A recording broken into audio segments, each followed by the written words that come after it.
Have you ever witnessed a moment so shocking that it felt as though time stood still? A moment where a single act of prejudice threatened to unravel someone's dreams in the blink of an eye, only for fate to spin the tables in the most dramatic, uplifting way imaginable. In today's story, we venture into the heart of a bustling airport where an innocent black boy stands at the center of a storm. A simple routine flight transforms into a crucible of hope, heartbreak, and humanity. Listen closely to discover how one boy's quiet courage and a captain's unshakable honor exposed the power of unity against hatred. It was an early summer morning when the sun's rays broke across the runways of Hartsfield-Jackson Atlanta International Airport. The glass windows glistened, reflecting streaks of golden light onto the polished floors. The terminal buzzed with passengers, lugging suitcases, last-minute bag checkers, frantically hoping they hadn't missed their flights, and the comforting hum of overhead announcements blending into a chaotic yet strangely organized symphony. Airport workers in reflective vests steered lines of people forward, scanning tickets, double-checking IDs, and ensuring that the heartbeat of travel didn't skip a beat. In the midst of the bustle stood 14-year-old Jamal Carter.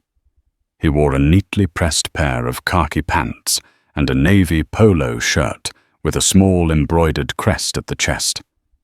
He was excitedly tapping his foot, waiting alongside his mother, Tanisha, for the final boarding announcement for Delta Flight 2718. The flickering departure board showed they'd soon be heading to New York City's JFK Airport, where Jamal was set to attend a week-long program for academically gifted youth. The excitement radiated from him. This trip meant stepping into a dream. After years of working tirelessly in a STEM club at his local community center, he'd been chosen for a special scholarship event hosted by a renowned robotics institute near Manhattan. Tanisha double-checked her watch every few seconds. She was thrilled for her son's success, but also anxious about traveling. She'd never been to New York herself, and the two of them had barely left Georgia in Jamal's entire life. For them, Delta Flight 2718 was not just transportation. It was a vehicle of hope.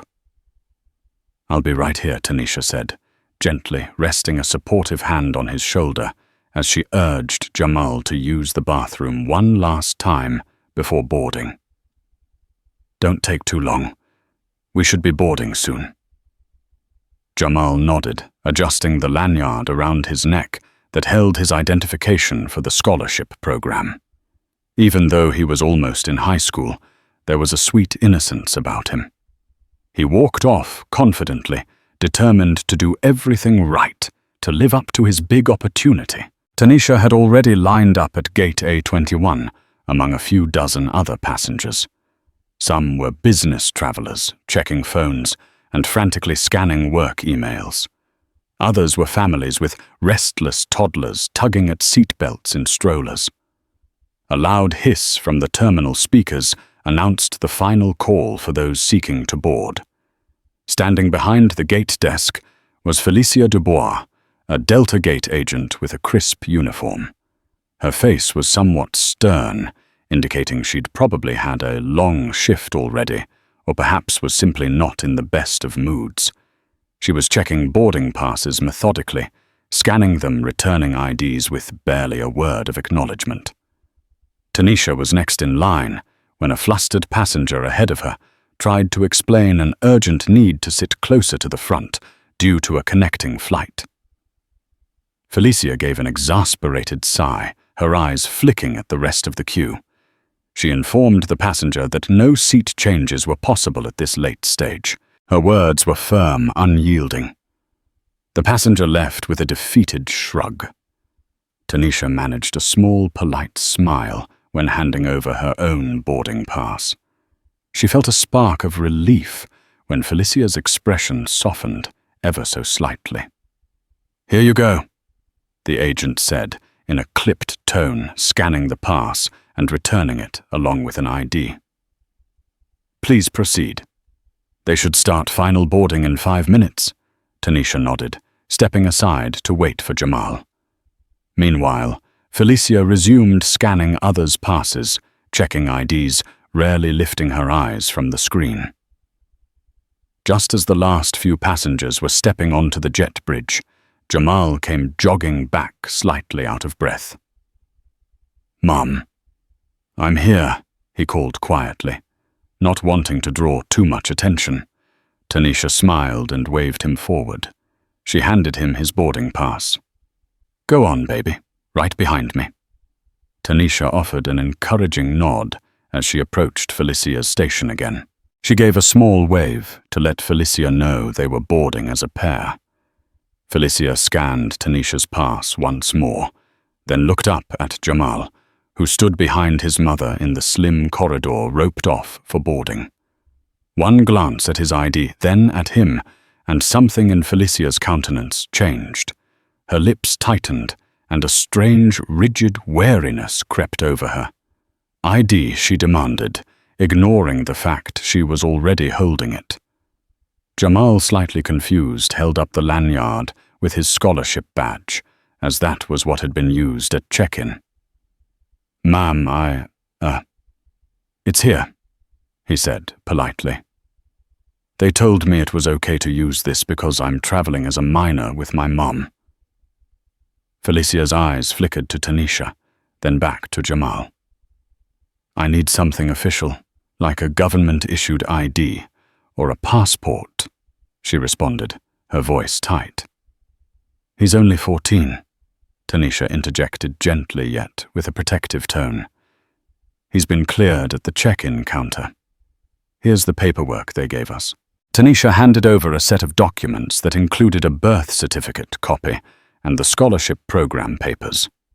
Felicia stared at them, then at Jamal, but made no move to scan or read them. Instead, she set them aside on the counter. Passengers behind them began to shuffle their feet impatiently. Some peered around, curious as to what the holdup was. The final boarding call had already sounded, and the overhead voice was politely reminding passenger Carter, "Please proceed to gate A21 for immediate boarding as part of the final announcements." But Felicia still blocked their way, even though Tanisha's pass had been scanned successfully. "I've never heard of this scholarship ID." "Anyone can print a fancy badge," Felicia said, her gaze unwavering. "If he doesn't have an official ID, how do I know this is legitimate?" She pressed her lips together, looking around like she might call security at any second. Tanisha felt a coil of anxiety in her stomach. This had never been an issue before minors typically traveled with a guardian. This was not a complicated scenario. "I have my boarding pass too," Jamal said in a quiet voice. He offered it forward. They said that was enough. Felicia snatched the boarding pass from Jamal's hand. "Young man, we have rules. I'm not going to be responsible for letting someone on this plane if I have doubts." Doubts about what exactly. Tanisha tried to keep her tone polite, but there was a tremor of anger and fear in it. She didn't want to cause a scene, but the gate agent's behavior felt alarmingly directed at their identity. People were getting restless, some calling out that they needed to get to their seats. "That's enough," Felicia snapped at Tanisha. She peered at the line behind them, then back at Jamal. "Look, we can't let everyone with questionable ID board just because they said so. If you don't have official papers, then you don't fly." The loudspeaker overhead announced once more that the plane doors would be closing soon. A man in a suit behind them muttered something about how ridiculous this was. An elderly couple sitting nearby craned their necks in concern. Another gate agent some steps away had started to watch, uncertain if she should intervene. Tanisha could feel her heart pounding. She looked from Felicia's face, cold and dismissive, to Jamal, who stood there, clutching his scholarship badge as though it were a lifeline. He'd worked so hard for this trip. He was on the precipice of realizing a dream that had felt impossible a year ago. She couldn't let it slip away because of a gate agent's prejudices. "Ma'am," Tanisha pleaded, "we have the birth certificate. We have his boarding pass. We have the check-in receipt. Delta accepted it all earlier." "Why are you holding us up now?" Felicia's lips tightened once more. "Not my problem. Maybe whoever checked you in was too lax." She tapped at her computer. "We have a right to refuse boarding if we suspect anything fraudulent. I'll have to ask you to step aside until we verify." With that, Felicia looked over Tanisha's shoulder to the next passenger. Next, she barked, as if the matter were settled. Tanisha felt a wave of helpless fury.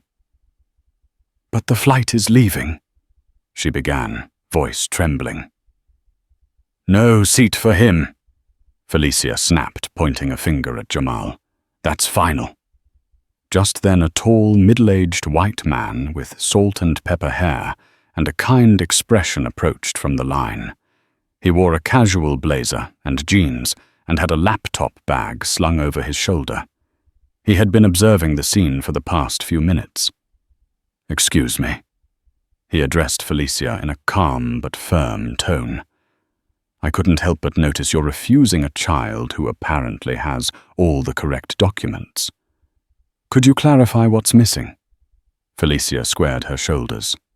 "Sir, this is none of your concern," she stated icily. "I need you to board or wait. Don't hold up the rest of these passengers." The man refused to step away. He turned toward Tanisha. "Ma'am, do you have any other ID or confirmation? I'm a frequent flyer with Delta. I've never seen them turn away a minor with a guardian like this." Felicia was growing visibly irate. "Sir, I said it's none of your business." At that very moment, a second gate agent, her name tag read. Kelsey came over, drawn by the tension. "Is everything okay here?" Kelsey asked, her voice full of concern. "They're refusing to let my son board." "Tanisha," explained her voice, shaking. She once more offered the birth certificate, the scholarship documents, the boarding pass. Kelsey took them and scanned them, carefully comparing them to what was on the computer screen. Her brow furrowed in confusion. "I don't see any problem with these," Kelsey murmured so quietly that Felicia almost didn't hear. Then she looked at Felicia, as if seeking an explanation. Felicia tensed, turned her gaze away, and typed something aggressively into the computer, still ignoring Jamal. "Look, I'll handle this," Felicia said, raising her hand as if to silence Kelsey. "We have a policy and I have the final say at this gate." A quick beep from the overhead systems announced that the flight crew was about to close the doors. Tanisha's eyes welled with tears at the thought of missing the flight. Jamal was frozen in place. He could hardly swallow. His mind flitted between confusion and humiliation. He sensed a wave of injustice but didn't know how to fight back. The man who'd intervened spoke louder. "I've flown with minors before my niece and nephew, and they never had an issue boarding with a parent." "Something is off here." He turned to Kelsey. "Is there a manager we can speak to? This kid shouldn't miss his flight because of a last-minute whim. He's got all the documentation." Felicia exhaled sharply, shooting a glare at the man. "Oh, so you think you know Delta's policies better than me, do you?" Her voice had taken on a distinctly antagonistic edge. "Sir, if you keep interfering, I will have security escort you out, too." Kelsey looked from Felicia to the small crowd gathering around. Sensing a meltdown, she walked a few steps away and called for a supervisor on her radio, speaking in hushed tones. Meanwhile, Felicia hammered away at the keyboard, as though searching for any possible excuse to deny Jamal's boarding. A few paces back, behind a small group of late boarding passengers, a uniformed pilot had been quietly observing. He was tall, with a neatly trimmed beard and the 4-bar epaulets that marked him as a captain for Delta. On his jacket, the name read, Captain Gabriel Edwards. He'd arrived at the gate out of uniform to catch the flight as a passenger. He'd just ended a multi-day shift and was commuting back to New York. He had initially been content to blend in reading a novel while waiting to board until he realized something wasn't right. By the time he set down his book and approached the scene, Felicia was scolding Tanisha. "Don't raise your voice at me, ma'am. One more outburst and I'll have you removed." Tanisha, on the brink of tears, insisted, "I'm not raising my voice. I'm pleading with you. Please just check the documents properly. Or call your manager. You're going to make my son miss the flight." Captain Edwards's expression hardened. He stepped forward, addressing Felicia calmly but firmly. "Excuse me. I'm Captain Edwards, a Delta pilot. Maybe I can help resolve this quickly. Let me see the documents." Felicia blinked in surprise, her posture stiffening. She glanced at his uniform jacket, the pilot's stripes and the company ID badge clipped to his belt. Though he was traveling off duty, he was undeniably part of the Delta family. Suddenly she had less power to dismiss him. Tanisha's face lit up with a mixture of relief and desperation as she handed over the documents once more. Captain Edwards scanned them thoroughly, flipping through the birth certificate copy, verifying the matching name on the scholarship ID, and reading the official letter from the Robotics Institute in New York. He glanced at Jamal's nervous face. "Jamal Carter, correct?" "Yes, sir," Jamal replied, his voice quivering. "They gave me this badge because I got a scholarship. It's all real." Captain Edwards nodded, scanning the papers one more time. He turned to Felicia. "Everything here seems in order. He's traveling with his mother. We have a birth certificate, the correct name on the pass, and the scholarship letter matches the child. Minors are allowed to fly with guardians without government ID. I see no reason to refuse him." Felicia forced a tight, insincere smile. "We have to be sure. There are protocols." Her voice was clipped. "We wouldn't want a situation where Captain Edwards cut her off. Yes, we have protocols. But from what I see, they've been followed. Is there a specific reason for your suspicion or any documentation that he's failing to provide?" Felicia's gaze shifted sideways. She typed a few more keystrokes. Some kids try to board with false guardians," she stammered. "Human trafficking is a real concern." Her tone now sounded defensive, as if she was searching for a plausible pretext.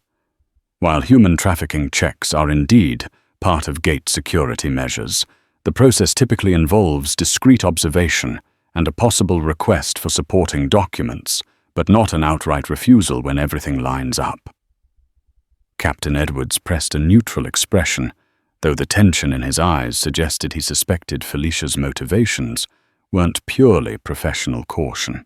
By now, other passengers were openly watching, and the flight crew at the door of the jet bridge were antsy to seal the plane. Kelsey, the other gate agent, had returned, whispering that a supervisor was en route, but might not arrive before the doors needed to close. Captain Edwards turned to Tanisha. "Give me a moment," he said gently, then addressed Felicia once more. "The final boarding call is upon us.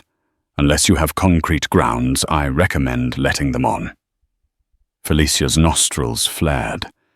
She looked like she wanted to protest, but the presence of a uniformed captain and the growing discomfort of passengers glaring at her made it harder to push her hidden agenda. She hesitated another few seconds, typed one more set of keystrokes, and slammed the keyboard shut. "Fine," she hissed, as if she was doing them a personal favor. "We'll let him board, but if anything's off, it's on you." Her eyes flicked up at Captain Edwards. He responded with polite but firm "Thank you," then waved Tanisha and Jamal forward. Relief flooded Tanisha's face as she quickly guided her son onto the jet bridge. The man who had intervened patted Jamal's shoulder in encouragement as they passed, whispering, "Stay strong, kid." Stepping onto the plane, Jamal's heart raced, but now for a different reason. Excitement was returning, tempered by the lingering sting of humiliation. Tanisha found their seats in economy, a few rows shy of the wings. Jamal took the window seat. She settled in next to him, exhaling a shaky breath. She placed her purse on her lap, rummaging for tissues to dab at her eyes. "I'm sorry, Mum," Jamal said quietly, guilt tinging his voice. He felt as though he had caused her distress. Tanisha gently squeezed his hand. "Don't you ever apologize for someone else's ignorance. You did nothing wrong." He nodded, but the incident replayed in his mind. He tried to push away the discomfort, reminding himself that he was en route to an incredible opportunity. They were actually on the plane. For all Felicia's hostility, they hadn't been left behind. Then, unexpectedly, a thought crossed his mind. Would she have done that if I wasn't black? The question loomed like a dark cloud, introducing him to a harsher reality of prejudice. Around them, other passengers were stowing away luggage, settling in. The overhead bins clanked shut. Flight attendants were preparing for the safety demonstration. A beep resounded through the cabin as the pilot spoke from the cockpit. "Ladies and gentlemen, welcome aboard Delta Flight 2719. We're expecting a smooth ride to New York today." Jamal closed his eyes briefly, letting the pilot's calm voice wash over him, trying to reset his emotions. A new adventure lay ahead. The plane ascended seamlessly through puffy white clouds. Once the seatbelt sign turned off, the tension of the morning began to recede. Tanisha relaxed her grip on the armrest. Jamal gazed out the window at the sea of clouds, his heart pounding with anticipation of seeing the iconic skyline of New York. A flight attendant approached with a beverage cart. Tanisha asked for coffee. Jamal requested orange juice. Both thanked her politely, trying to act as normal as possible. Yet their minds were still swirling from the confrontation at the gate. Every so often, Jamal glanced at his mother to see if she was truly calm. She forced a reassuring smile each time. An hour into the flight, Captain Edwards, who was riding as a passenger, walked down the aisle. In the cramped seating configuration, he paused beside Tanisha's row. He recognized them immediately. Leaning in carefully, he spoke in a low voice so as not to disrupt surrounding passengers. "How are you two doing?" he asked, his expression genuinely concerned. Tanisha looked up, momentarily startled, then nodded. "We're all right, thanks to you. We appreciate what you did back there." Captain Edwards shook his head modestly. "I only did what anyone in my position should have done. I'm glad you made it on board." He then turned to Jamal, offering a warm smile. "And you must be Jamal. I heard you're heading to New York for a special program." Jamal nodded, his eyes lighting up at the mention of the scholarship. "Yes, sir. A robotics institute near Manhattan. I'm part of a summer workshop." "That's fantastic." "Good for you," Captain Edwards praised. "Keep working hard, and don't let anyone hold you back." With that, he gave them a small salute and moved along, politely greeting other passengers. Jamal felt a flush of pride. The captain had acknowledged him, validated him. In contrast to Felicia's hostility, it felt like a moment of grace. Tanisha exhaled, thinking how surreal it was to be singled out by a Delta captain offering them support. She decided that once they landed, she would file a formal complaint about the gate agent's behavior. For now, though, she savored the flight, hopeful that the worst was behind them. For a while, mother and son tried to enjoy the flight. Jamal scrolled through pictures of robots he had built at his local community center. Tanisha stared out the window or thumbed through a magazine. Yet each time a flight attendant walked by, they tensed slightly, remembering the gate fiasco. It was hard to shake the humiliating suspicion cast on them. 2 hours into the flight, turbulence jostled the cabin. The seatbelt sign flicked on. Jamal felt an uneasy lurch in his stomach.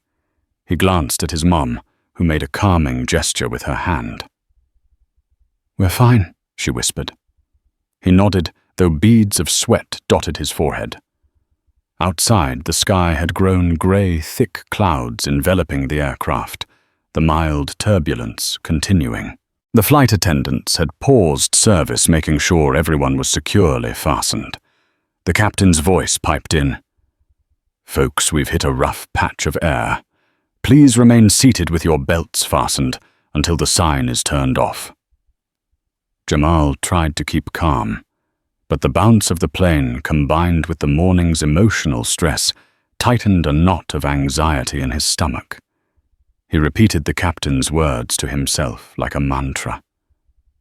Just a rough patch of air. Tanisha patted Jamal's arm. "You okay?" she asked in a hushed tone. He forced a smile, nodded.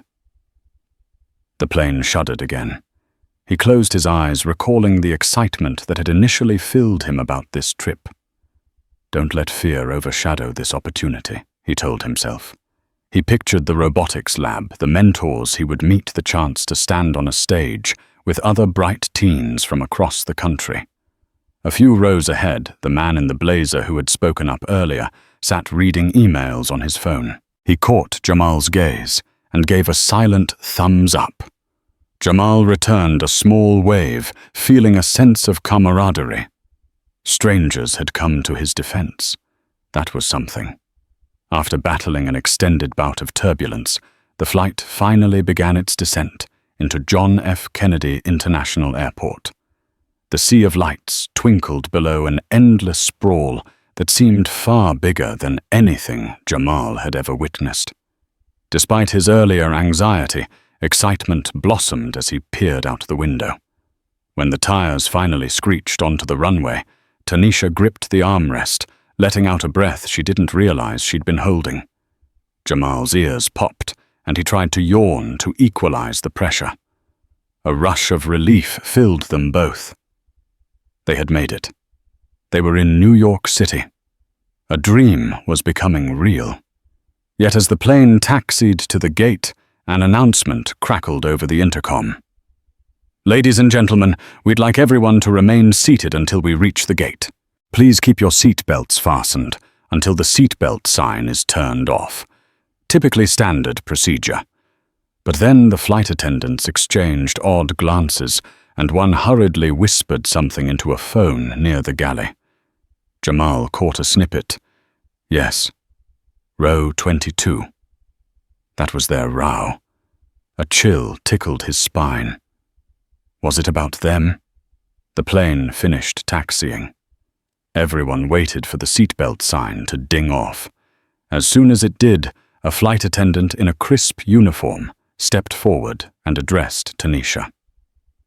"Ma'am, we request that you remain seated for a moment." Tanisha stiffened. "Why?" The flight attendant's face remained polite but firm.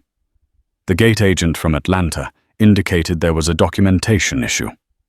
"We just need to verify a few details before you deplane." Jamal's heart sank. He exchanged a nervous look with his mother. Around them, passengers were standing, gathering overhead bags, yet also glancing curiously at the pair who'd been told to stay put. Tanisha felt her anger flare anew. She rose slightly in her seat. "We've already resolved this. We have everything we need. We were cleared, ma'am. Please don't escalate. We just need you to wait," the flight attendant repeated. adopting the official tone of someone who didn't want a scene. Tension spiked in the cabin. People filing out of the plane cast sympathetic or confused glances at row 22. The man who had helped earlier paused in the aisle, gazing questioningly at Tanisha. She managed a tight smile, shaking her head, as if to say, "We'll be okay." He gave her a look of regret, then continued toward the exit. Eventually, as the last passenger left, the flight attendants gathered near the exit. Captain Edwards, the off-duty pilot, also lingered. He recognized the flight attendant's posture. Something was up. Walking over, he gently inquired, "Is there an issue?" One flight attendant pursed her lips. "We got a message from a gate agent in Atlanta about a potential problem with passenger ID. That's all we know." Captain Edwards exhaled. "I see." He peered back at Tanisha and Jamal, who sat with anxious expressions. He walked over, addressing them kindly. "Let me see if I can figure out what's going on." As Captain Edwards stepped off the aircraft, Jamal overheard a snippet of conversation between the flight attendants. Something about security being called. His heart pounded. What now? He had done nothing wrong, and yet the specter of trouble hung over him once again. A few moments later, 2 airport security officials in dark uniforms stepped onto the plane. One was a woman with a measured, professional air. The other was a young man with a somewhat tense expression. They approached row 22 badges on display. "Ma'am, sir, we need you both to come with us," the woman said. "We'd like to ask you some questions about the discrepancy in your documentation." Tanisha's voice quavered. "This is absurd. We provided everything. The only discrepancy is the gate agent's prejudice." The security official kept a steady, neutral face. "We understand your concern, but we must follow up. We'll escort you to a private area to talk." Jamal could barely breathe. He was stepping off the plane in New York, but instead of seeing the grand airport, he was being led by security as though he were under suspicion. His mind spun with dread. What if they don't believe us? Could they detain us? Could I miss the entire workshop? Behind them, Captain Edwards spoke in hushed tones to a supervisor, pointing toward Tanisha and Jamal as if advocating for them. They proceeded as a group up the jet bridge and into a hallway that connected to the terminal. The swirl of other arriving passengers parted, giving them wide eyes or curious glances an added layer of humiliation. Before he knew it, Jamal found himself and his mother ushered into a small windowless room, typically used for private interviews or secondary security checks. The walls were bare, the fluorescent light stark. A metal table and a few chairs were all the furniture. The claustrophobic setting made Jamal's pulse quicken. One security official flipped open a small laptop and asked them to sit. The other official stood at the door, arms crossed. "Let's get some clarity," the seated official said, voice calm. "The Atlanta gate agent claims there was possible fraudulent ID. We need your side of the story." Tanisha launched into a detailed account, her voice trembling, explaining how they had come for a scholarship program, how the documents were in order, how the gate agent singled them out without cause, and how Captain Edwards had intervened. She produced the birth certificate copy, the scholarship letter, and the boarding pass. The official scanned them carefully, turning pages, frowning occasionally, but not in alarm, more in puzzlement. Jamal's foot tapped anxiously under the table. He glanced at his mother, who was visibly upset but trying to remain composed. He tried to channel his mother's resilience, determined not to let fear get the better of him. 15 tense minutes passed as the official typed notes, checked the documents, and made a phone call to someone verifying the details. Eventually, he exhaled, closing the file. "Ma'am? It appears everything is legitimate. The Scholarship Institute confirmed Jamal Carter's registration. The birth certificate details match. The flight booking is in order. We have no basis to detain you any further." Tanisha let out a ragged breath of relief. She pressed her hand to her chest. Jamal felt a weight lift from his shoulders. Then the official's next words made them both perk up. "However, we need to follow protocol and file a report that the Atlanta gate agent flagged you. Rest assured, from our standpoint, you're clear. But you may want to file a complaint with the airline if you feel mistreated." Tanisha nodded. "I will." She collected her documents, her hands shaking. Jamal rose, stuffing his scholarship letter into his backpack. His body felt weak, drained by the stress. The official opened the door, let them out into the corridor. "Sorry for the inconvenience," the woman official said, with a flat professionalism that suggested she dealt with false alarms often. "We were just doing our job." Tanisha nodded, not having the energy to argue. All she wanted now was to get some rest and ensure Jamal arrived at his program orientation on time. She'd fight the bigger battles tomorrow. Stepping out into the arrivals area, Tanisha finally let out a small sob, tears streaming down her cheeks. Jamal instinctively hugged his mother, though he felt tears welling in his own eyes. The swirl of travelers rushing to baggage claim or greeting loved ones felt surreal after the intense isolation of the interrogation room.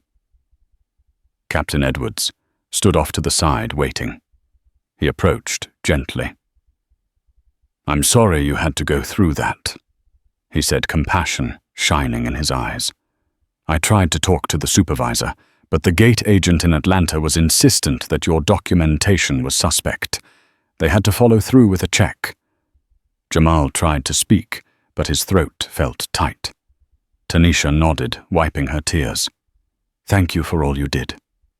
Captain Edwards gave them a sympathetic nod. Then in a decisive tone, he added, "I plan to file a report as well from my side." "That wasn't right. I'll contact customer care. If there's anything else you need, here's my card." He slipped a small business card into Tanisha's hand. She looked at it, reading his name, phone number, and Delta email address. "Don't hesitate to reach out," he said. With that, he gave a respectful salute, just as he had promised Jamal earlier, and left. Jamal felt tears prick at his eyes again, but this time from gratitude. The entire day had been an emotional roller coaster. They collected their luggage at baggage claim, with no further incident. Outside, the humid summer air of New York greeted them. The city's frenzied energy was a stark contrast to Atlanta, but it was also a symbol of new beginnings. Tanisha took a moment to steady her nerves, then waved down a taxi. On the ride, Jamal stared out at the towering buildings and the bustle of life.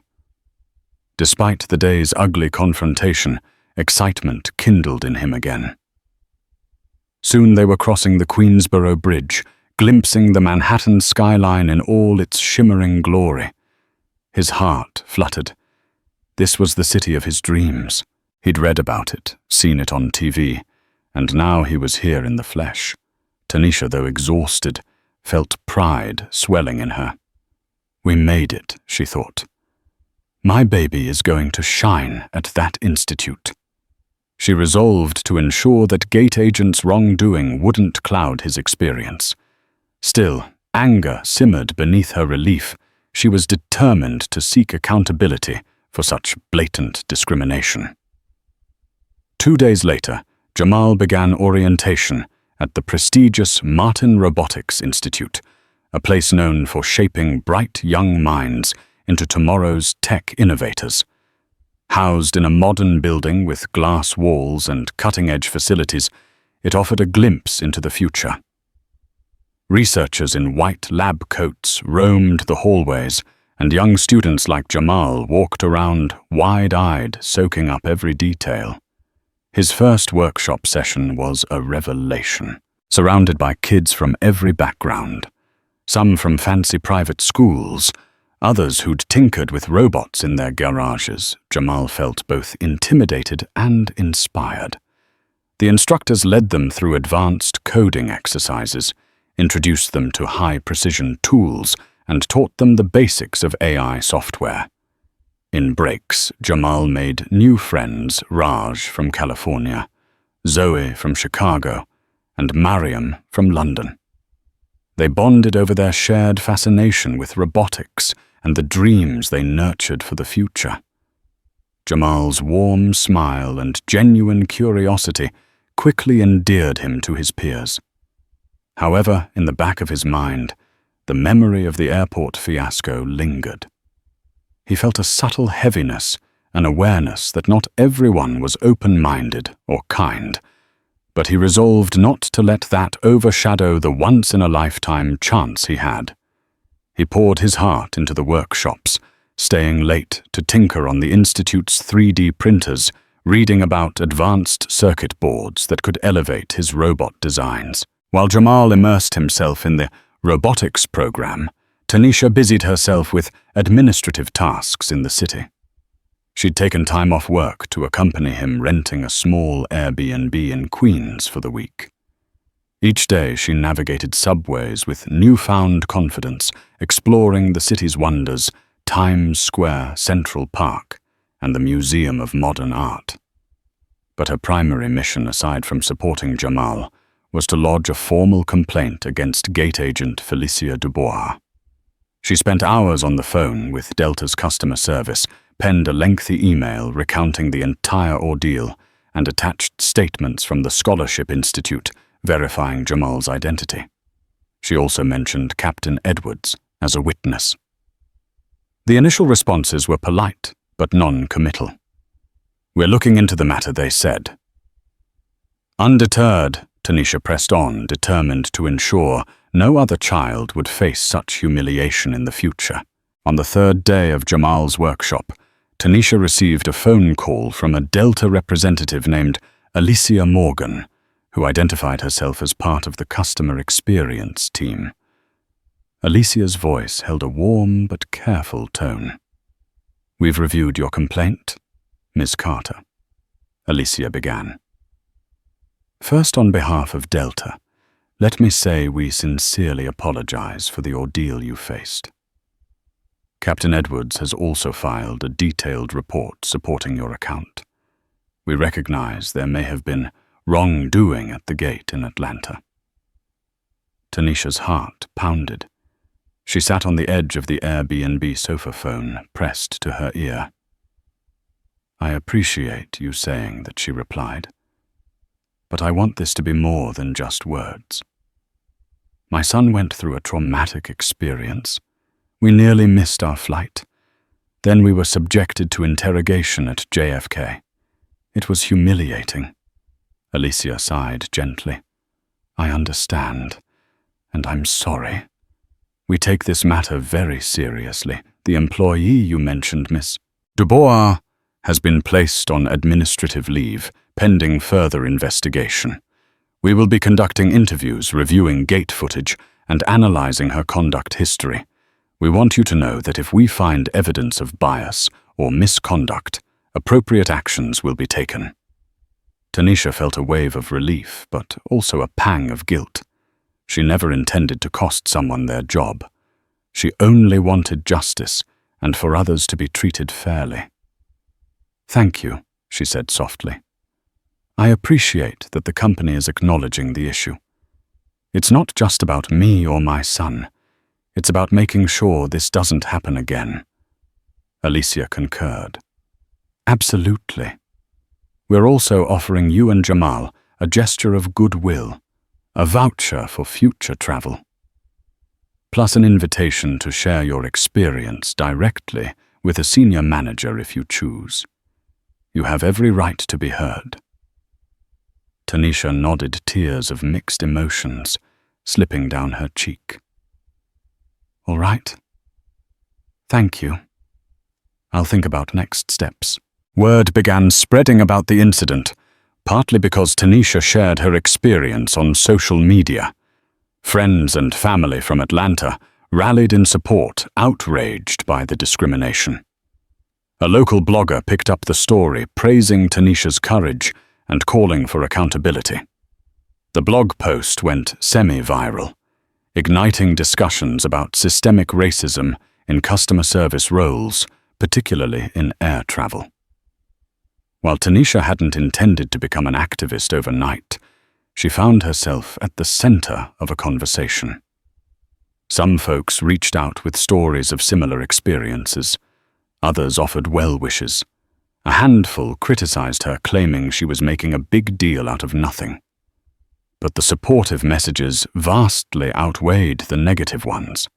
Jamal largely shielded from the online debate focused on his robotics workshop. But sometimes he overheard phone calls or glimpsed news of the viral blog post.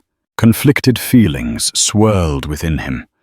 Pride that his mother stood up for their rights. Worry about the controversy.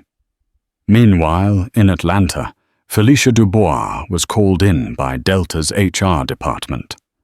She was confronted with the complaint and the supporting reports, including Captain Edwards' statement. The airline's preliminary findings indicated she had a history of disciplinary issues.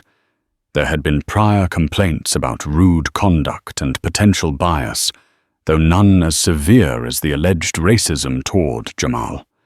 Felicia tried to defend herself, claiming she believed Jamal's documents might be forged. But the HR investigator pressed her. Yet you made no effort to thoroughly check them or even run them through standard verification. Why? Under mounting pressure, Felicia's excuses crumbled. The more she spoke, the more her words betrayed her. The company had zero tolerance for discriminatory practices.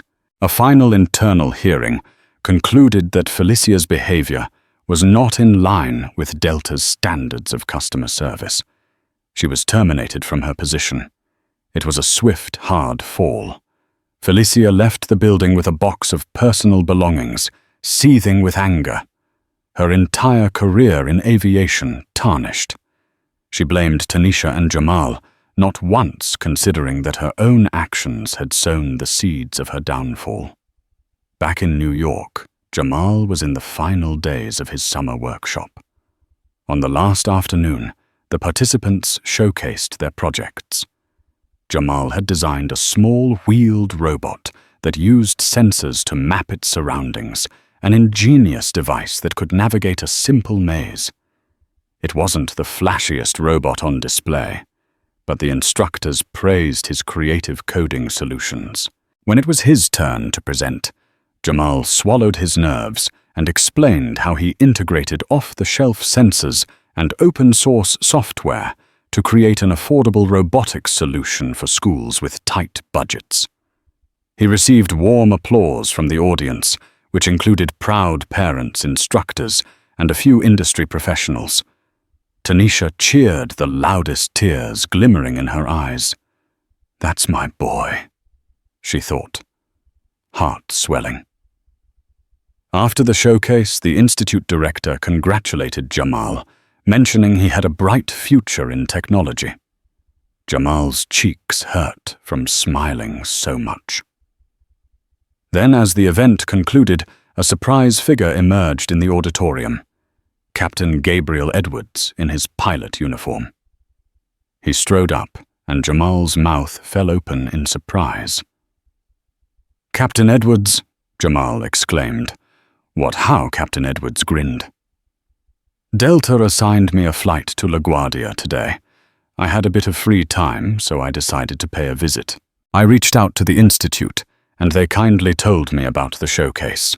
Jamal and Tanisha exchanged glances, overwhelmed by the kindness. Captain Edwards extended his hand to Jamal. "I'm proud of you, son," he said. "You remind me why we have to fight so hard against prejudice to protect young talent like yours." Jamal shook his hand firmly, remembering the gate fiasco, but also this man's unwavering support. He felt validated in a way he couldn't quite express. The crowd witnessed the handshake, not fully understanding its context, but sensing the gravity of the moment. The room fell into a reverent hush as Captain Edwards took a small step back from Jamal. Then in one fluid, deliberate motion, he stood tall, squared his shoulders, and brought his hand sharply to his temple in a precise military-style salute. The crispness of the gesture cut through the air like a symbol of something far greater than mere courtesy. It was a declaration. Jamal froze, stunned. His heart pounded not with fear now, but with the overwhelming weight of being seen respected. The memory of Atlanta came crashing back. The scrutiny, the humiliation, Felicia's dismissive glare. But now, standing before a room full of strangers, a Delta captain, his very emblem of justice, was honoring him as though he were a dignitary. Gasps rose from the audience. Some thought it might be a staged performance. But a glance at the captain's face dispelled any doubt. His eyes were solemn, his expression filled with pride and purpose. Time slowed for Jamal.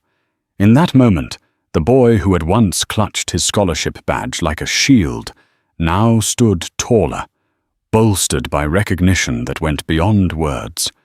The message was unspoken but clear. You are worthy.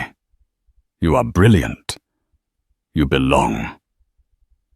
With trembling lips and wide, astonished eyes, Jamal raised his hand in return, not a perfect salute, but a heartfelt one. His fingers quivered not from fear, but from the release of everything he had carried since that terrible gate incident. Applause thundered through the auditorium, the crowd now rising to their feet in a spontaneous standing ovation. Tanisha clasped her hands to her chest. Tears streamed down her cheeks, but she didn't wipe them away. This was a moment she wanted to feel fully every second of it. Her son had faced bigotry, been dragged through unnecessary suspicion, and still walked forward with grace. And now, in this auditorium, brimming with future scientists and engineers, he was not just another face in the crowd. He was being celebrated for his perseverance, his courage, and his excellence. Captain Edwards lowered his salute and stepped forward, placing a hand on Jamal's shoulder. He leaned in and said quietly, "This world needs more people like you. Promise me, no matter what doors they try to close, you'll keep walking through them." Jamal nodded slowly, swallowing the lump in his throat. "I promise," he whispered. And with that, Captain Edwards gave a final nod and stepped back, letting Jamal have his moment. The crowd's applause echoed long after he returned to his seat, and Jamal stood there basking in the warmth of acceptance and admiration. The pain of Atlanta would never be erased, but it had been transformed. In the weeks that followed, Tanisha's formal complaint reached a resolution. Delta sent her an official letter of apology, acknowledging that the gate agent's actions were discriminatory and stating that Ms. Dubois was no longer employed by the airline. They offered additional travel vouchers and publicly reiterated their commitment to diversity and inclusion. The local blogger, who had covered Tanisha's story, wrote an update celebrating the outcome. Comments poured in, with many readers applauding Tanisha for standing up against prejudice and refusing to be silenced. Others voiced frustration that such incidents continued to occur at all. But in the swirl of reactions, one thing was clear. Jamal's story had touched a nerve, sparking conversations about racial biases that persist in day-to-day life, even in places as regulated as an airport. For Jamal, the workshop ended on a triumph. His performance garnered him an informal mentorship offer from one of the program's engineers. He returned to Atlanta with a renewed sense of confidence, determined to keep pursuing robotics and innovation. Yet he also carried a fresh perspective on social justice. If it happened to me, it could happen to anyone, he thought. I have to do my part to change it.